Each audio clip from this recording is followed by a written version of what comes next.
FusionX.io. We don't make Oracle Cloud. We make exploring, using, deploying, and supporting Oracle Cloud easier, cheaper, and faster. Hi everybody, my name is Scott Walls. For over 25 years, I've deployed ERP applications for some of the world's largest organizations. During that time, I've taught thousands of people just like you how to discover, use, deploy, and support Oracle's back office applications. In this presentation, I'm going to teach you about the functional areas within the ERP pillar, also the lifecycle flow for each functional area, and how transactions flow through those functional areas. But before we get started, did you know that you could earn free badges for display on your LinkedIn profile? You can. Stay until the end of this video and I'll show you how. Okay, so let's get started. Key topics for this lesson are as follows: ERP pillar functional areas, the contract management functional area, the procurement functional area, the payables functional area, the fixed assets functional area, the general accounting functional area, the receivables functional area, the projects functional area, and the ERP pillar functional area flow. So lots to cover in this video. Okay, first topic, ERP pillar functional areas. Functional areas are used to group the actual applications. The core, air quotes, ERP functional areas are listed here on the left.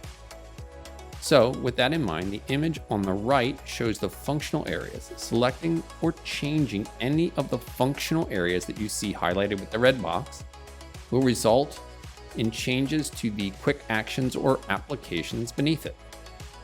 To learn what the ERP pillar is, search for the ERP pillar overview lesson within the Oracle Cloud Explore or Overview course.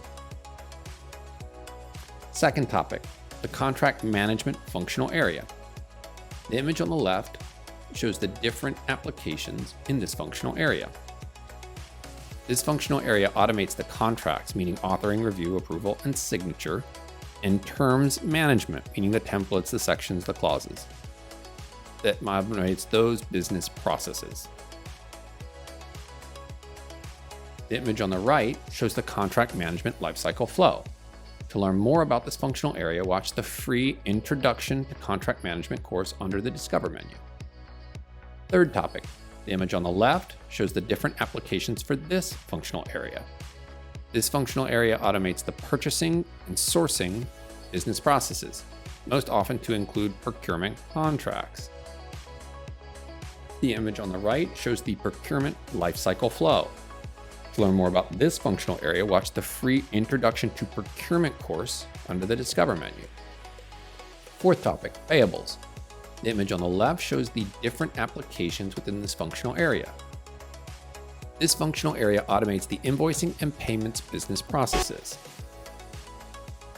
The image on the right shows the payables lifecycle flow. To learn more about this functional area, watch the free Introduction to Payables course under the Discovery menu. Fifth topic, fixed assets functional area. So the image on the left shows the different applications in this functional area. This functional area automates the asset-related business processes, so mass addition, adjustment, transfer, depreciation, and retirement. Image on the right shows the fixed assets lifecycle flow. And to learn more about this functional area, watch the free Introduction to Fixed Assets course under the Discover menu. Sixth topic, the receivables functional area. The area on the left shows the different applications in this functional area. This functional area automates the billing and receivables business processes. The image on the right shows the receivables lifecycle flow. Again, to learn more about this functional area, watch the free Introduction to Receivables course under the Discover menu.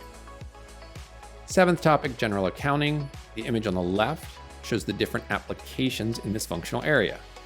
This functional area automates the GL journal-related business processes, so creation, editing, reversing, posting, allocating, and revaluating. The image on the right shows the general ledger lifecycle flow, and to learn more about this functional area, watch the free Introduction to General Accounting course under the Discover menu.